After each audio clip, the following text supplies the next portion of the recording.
Cuando el hombre primitivo tomó la decisión de abandonar las cuevas, decidió construir algo semejante. Este es el origen de las viviendas. Por eso en las profundidades de la tierra está el origen de muchas ciudades. En sus muros casi todas las ciudades mezclan materiales diversos: ladrillo, adobe, mármol, piedra, madera, cemento. Pero hay algunas que siempre mantuvieron una gran fidelidad a su origen. Salamanca es una de ellas. La piedra porosa de Villamayor fue, y es, el material en el que revive cada estilo histórico y con el que se revisten muchas de sus modernas fachadas. La humedad de las canteras hace de esta piedra un material bastante maleable que se endurece en la intemperie. En ella es posible una labor casi tan minuciosa como la de orfebres y plateros. De ahí la procedencia del nombre por el que es conocido el arte de estos canteros: plateresco.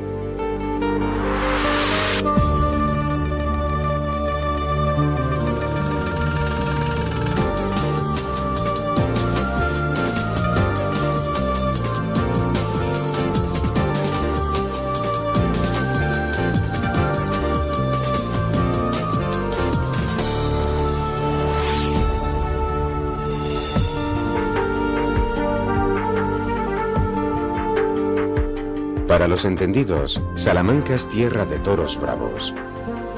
De hecho, el más antiguo objeto de la ciudad de Salamanca es también una piedra ciertamente tosca. El toro celtibérico está situado en la puerta antigua de la ciudad, el puente romano, que de romano solo conserva algunos de sus arcos.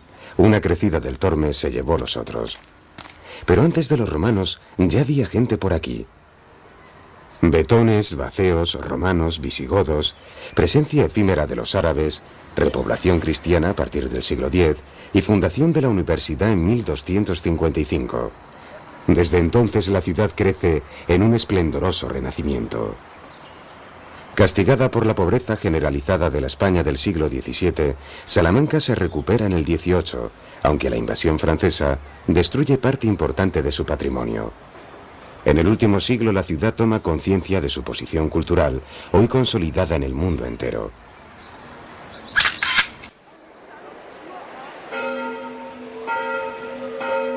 Muchas ciudades se pueden empezar de otra manera. Salamanca solo se puede empezar desde su Plaza Mayor.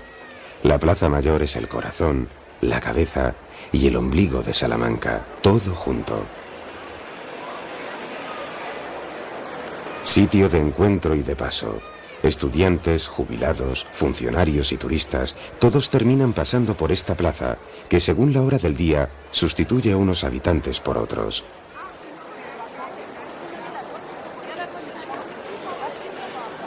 Aún hoy la plaza conserva lugares que son toda una institución.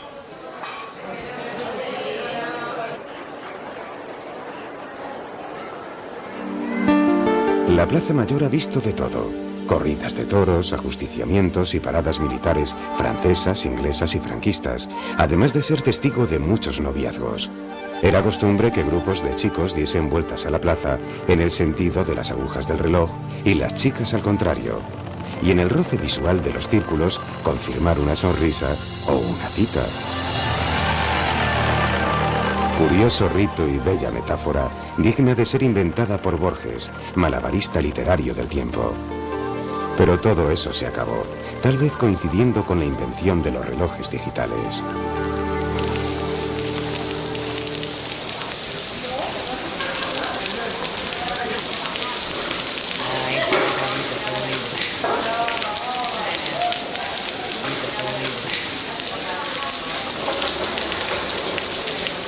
La Plaza Mayor parece cuadrada, pero no lo es.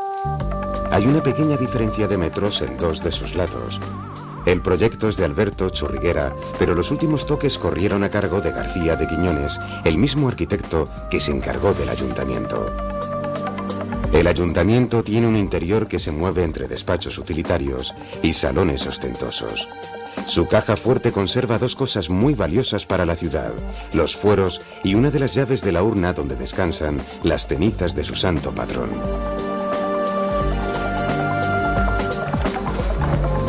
En el ayuntamiento están muy orgullosos de su escalera. No tanto por su elegante belleza, sino porque es una escalera de segunda mano, habría que decir de segundo pie, comprada en Madrid a un precio de ganga.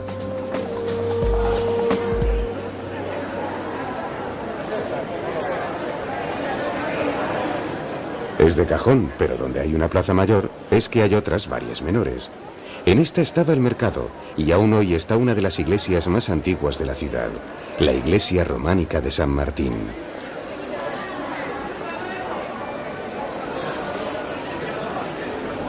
En los antiguos capiteles de la misma plaza hay una alusión a los días de la semana. Lunes, la luna, martes, Marte, y así hasta el sol del domingo.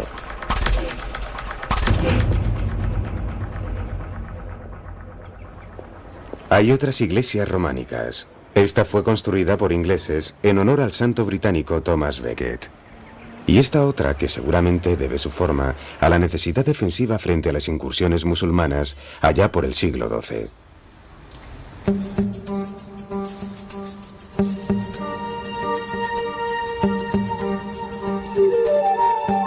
Para protección, las torres.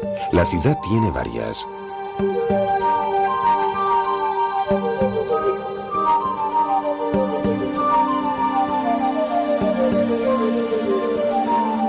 Entre todas las torres, la de la Catedral Vieja es la más original.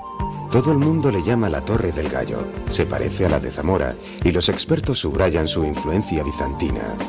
El caso es que Salamanca tiene una rara originalidad, posee 2 catedrales.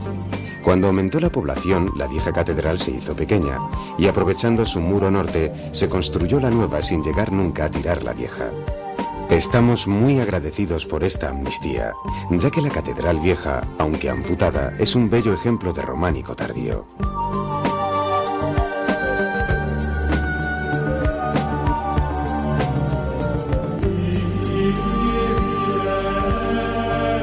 Presidido por la Virgen de la Vega, patrona de la ciudad, el retablo de su altar mayor parece un inmenso cómic con 53 viñetas que hacen un recorrido narrativo por la vida de Cristo y de la Virgen.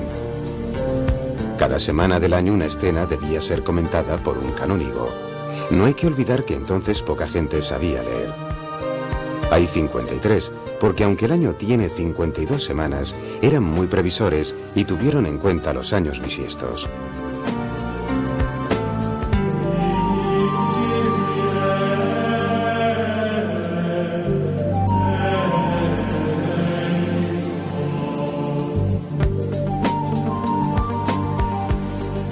Cuando hace poco se restauró el retablo, se limpiaron paredes y se hallaron pinturas románicas del siglo XIV. De este mismo siglo es la tumba a cuyos pies hay una ingenua representación de la muerte.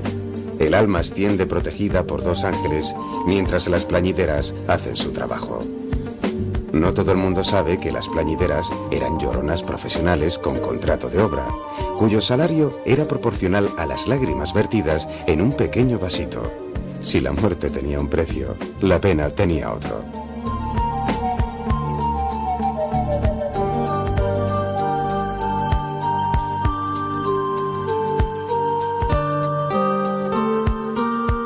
La Catedral Nueva es una de las más altas de España y es una de las catedrales españolas del gótico más tardío.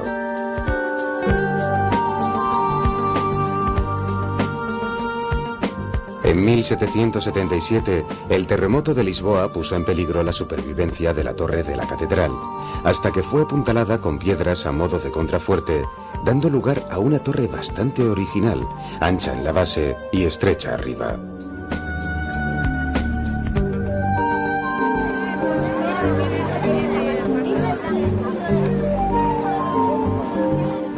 No hace mucho, algunas esculturas de la Catedral Nueva fueron restauradas. Al cantero se le permitió un simpático detalle. Hasta donde se sabe, la astronáutica no era una profesión demasiado conocida hace 500 años.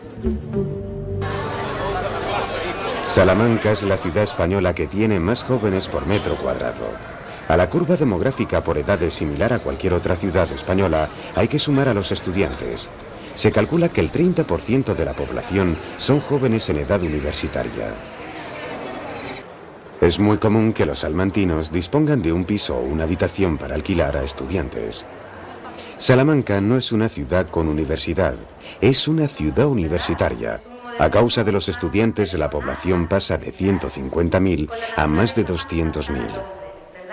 Recordad que Antonio Machado vivió en un lugar que le fascinó mucho, que se llamaba Soria. Soria, un lugar raro, un poco apartado, pero con muchas características parecidas a Salamanca, que podéis ver, hablamos de eso, ¿verdad? Sus mejores obras las escribió allí, Todo empezó aquí, en los claustros de la Catedral Vieja. Los estudiantes se agolpaban en torno a sus profesores y así fue durante 200 años. De hecho, la palabra cátedra procede de la palabra griega asiento. ¿Es difícil imaginarse a los catedráticos rodeados de estudiantes sentados en el suelo?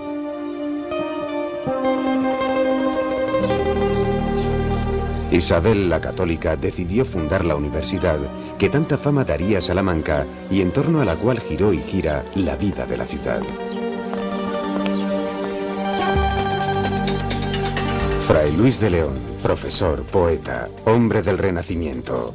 El aula donde daba clase se conserva tal como estaba entonces y nos da una idea bastante precisa de lo dura que debía ser la vida de estudiante en aquella época. Los estudiantes se sentaban más cerca del profesor conforme a la clase social a la que pertenecían. En los últimos bancos se sentaban los más desfavorecidos, que eran conocidos con un nombre poco agradable, capigorrones.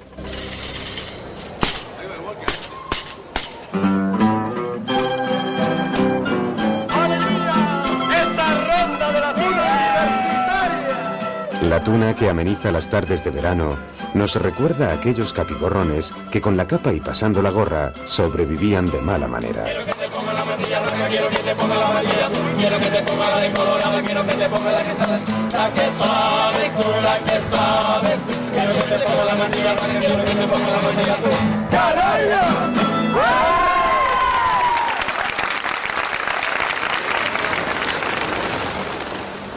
Impresiona saber que bajo estos techos pasaron algunas de las mejores cabezas españolas. Calderón de la Barca, Góngora, Quevedo, Juan de la Cruz, Hernán Cortés, Arias Montano, el padre Vitoria o Miguel de Unamuno. La escalera de la universidad está ilustrada con símbolos, como si su ascenso implicase un avance de los bajos sentidos a la sabiduría, de modo que convierte a la propia escalera en metáfora de la purificación a través del conocimiento. Aunque la actual data del siglo XVIII, la de Salamanca fue la primera biblioteca universitaria de Europa, creada a mitad del siglo XIII. Tiene 460 incunables del siglo XV y 40.000 volúmenes. Los que nos dedicamos a esta profesión, y en general los que vivimos del uso de la palabra, le estamos muy agradecidos a un señor llamado Nebrija. Él escribió la primera gramática de la lengua española hace más de 500 años.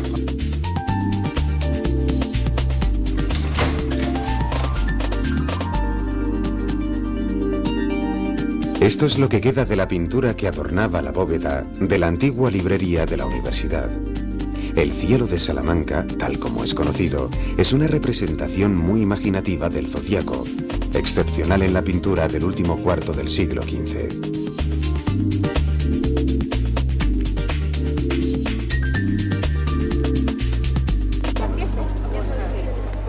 Por muy trivial que parezca, cuando se visita Salamanca solo hay algo que no se puede dejar de hacer: buscar en la fachada de la universidad una pequeña ranita.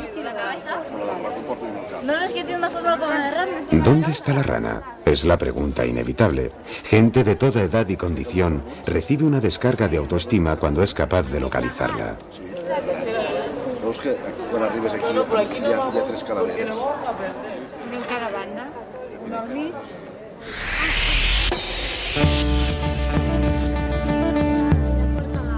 La fachada de la universidad, llena de simbolismos entre el poder político y eclesiástico, está considerada el mejor trabajo del plateresco español.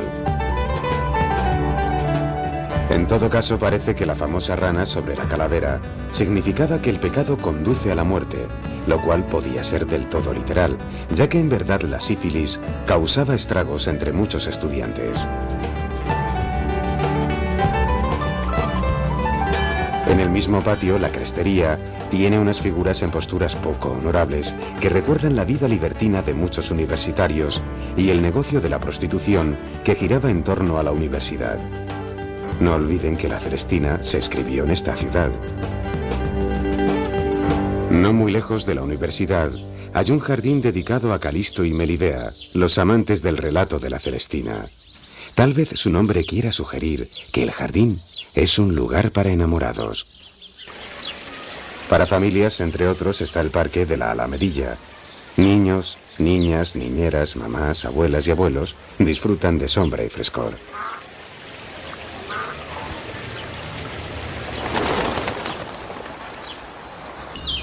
Con tanta piedra hay que reconocer que Salamanca es bastante tacaña en cuestión de parques. Por esto, la ribera del río siempre ha sido un buen desahogo.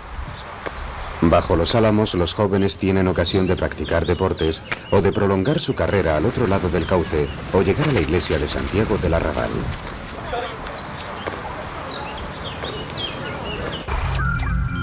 Junto a la iglesia, la creatividad es capaz de elaborar un laberinto de colores y formas que desafían la imaginación en este bosque singular creado por Ibarrola y un grupo de artistas locales.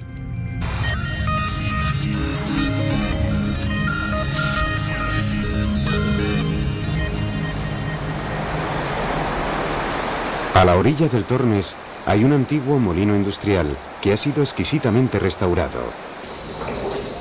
El mecanismo funciona igual que antaño y recuerda una época en la que la Salamanca cerealista contribuía a llenar de harina las despensas del resto del país. En la actualidad, una de sus plantas ha sido reconvertida en casino de juego.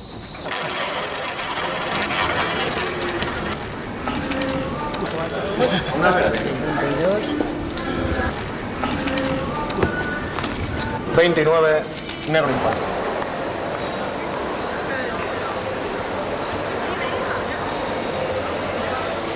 El hierro contrasta con una ciudad tan dedicada a la piedra. La plaza de toros, el mercado, el puente, de hierro naturalmente, y la casa Lis.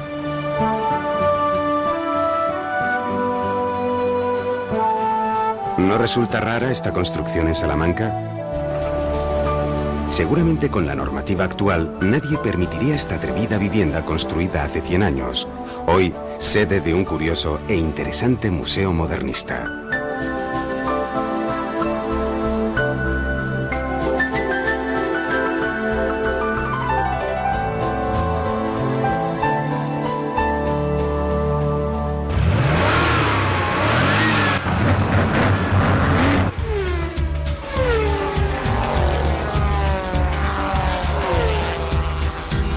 También junto al río está el nuevo Museo del Automóvil, espacio emotivo para nostálgicos de aquellos viejos cacharros. 140 vehículos de los años 1930 a 1970. En una ciudad tan vocacional de las letras, resulta bastante estimulante y, si se quiere, complementario este despliegue tecnológico. Pocos conocen las interesantes iniciativas españolas en el mundo del motor. El museo es una buena ocasión para hacerlo. Por muchas zonas del casco histórico de Salamanca, los coches no pueden circular. El centro histórico no es un decorado, sino un lugar que se vive, se pasea, se cruza. Su posición geográfica lo hace inevitable. Tal vez la calle de la Compañía sea la calle más típica de Salamanca. Varios conventos, iglesias y el edificio más grandioso de la ciudad, la Universidad Pontificia, también conocida como la Clerecía. La Universidad Pontificia tiene una animada vida universitaria. En ella estudian cerca de 5.000 alumnos. Tiene 14.000 metros y perteneció a los jesuitas hasta que fueron expulsados de España en el siglo XVIII. El edificio tiene una espléndida escalera en voladizo. No es casualidad que se parezca mucho a esta otra, construida unos 200 años antes en el convento dominico de San Esteban. Lo menos que se puede decir sin faltar a la verdad es que durante siglos hubo una fuerte rivalidad entre dominicos y jesuitas. Salamanca fue uno de los campos de batalla ideológicos.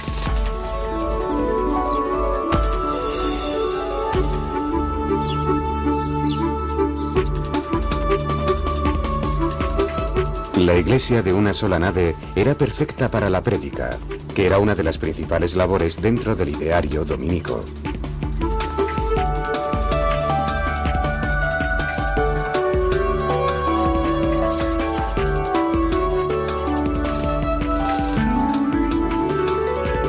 La escalera, el claustro y la iglesia pertenecen al convento dominico, en cuya fachada el sol del atardecer tiñe de rojo la piedra de Villamayor.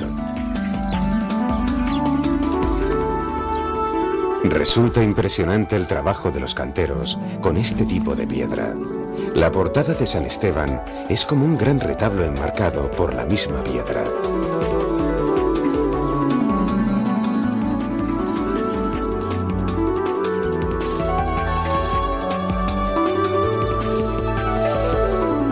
Si en otras ciudades destaca el barroco o el gótico, aquí lo hace el Renacimiento.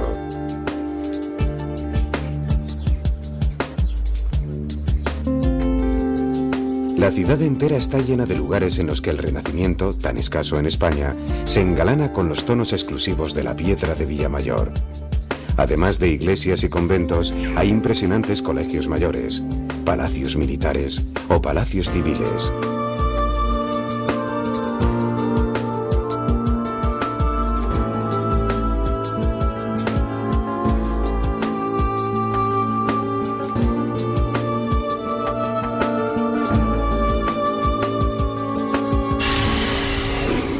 El Palacio de las Conchas tiene una fachada tan conocida que le da nombre. Justo enfrente de la clerecía, el Palacio de las Conchas aúna de nuevo la piedra y el hierro. Las ventanas exhiben una rejería excepcional.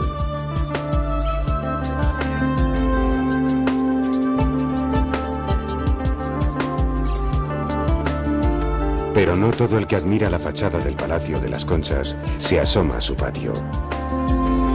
Y vale la pena. Los originales arcos que los expertos denominan mixtilíneos se repiten en otros lugares de la ciudad, de modo que casi todo el mundo los conoce como arcos salmantinos.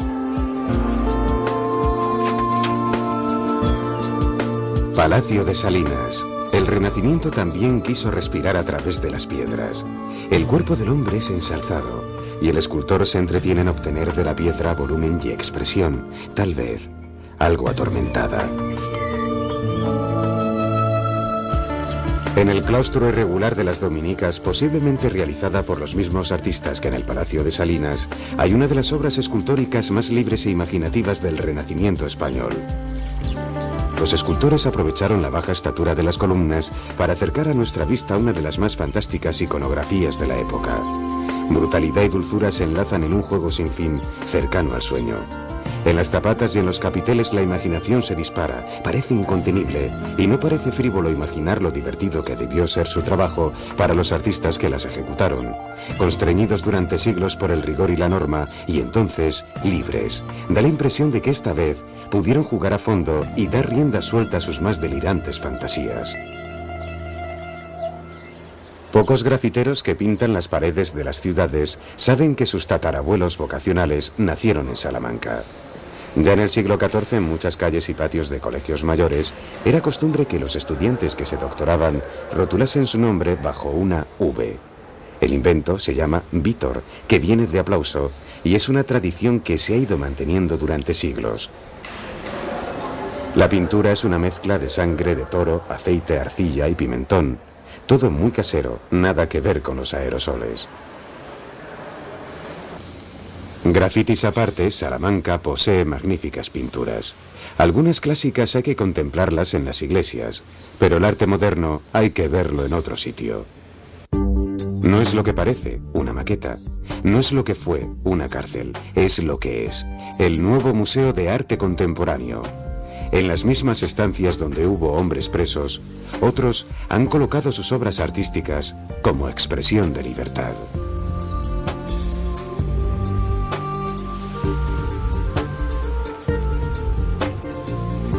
El Palacio de Congresos también está rematado con piedra de Villamayor. A juicio de arquitectos, su mejor aportación es el espacio abovedado del auditorio.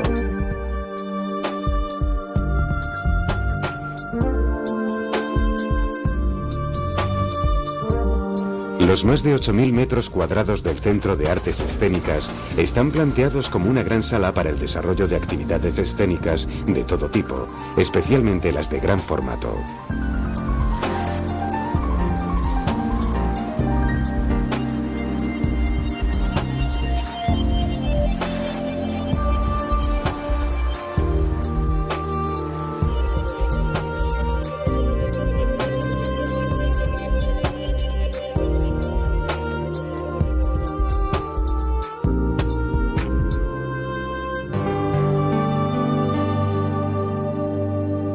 La noche de Salamanca por fin ha igualado sus piedras.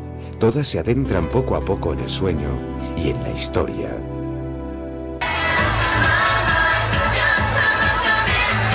Para los jóvenes, la noche no ha hecho nada más que empezar. Muchos lugares de copas tienen nombres cultos que estarían muy fuera de lugar en otras ciudades. Cum Laude, Abadía, Camelot, Posada de las Almas y un largo etcétera.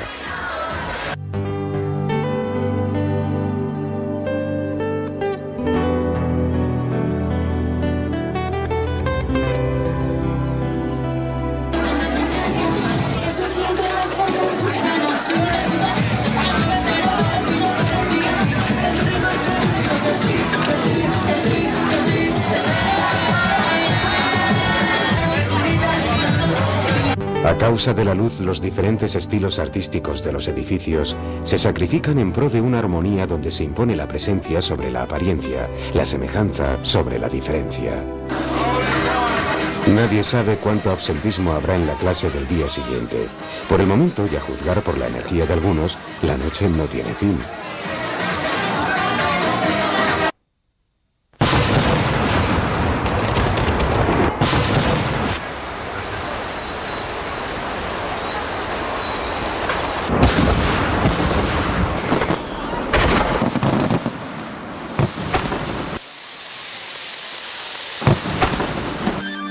De esta bóveda del Palacio de Congresos a aquella que cubría la librería de la universidad en el siglo XV, han pasado muchos años y ha habido muchos cielos en los techos de Salamanca. Esta es una ciudad de cabeza cubierta y lengua destapada. Aquí nació la gramática y aquí se ama la palabra. En algo se tiene que notar que tiene fama de enseñar el mejor castellano del mundo. Salamanca es una ciudad acostumbrada a recibir gente, a convivir con sus huéspedes, a enseñar y a enseñarse.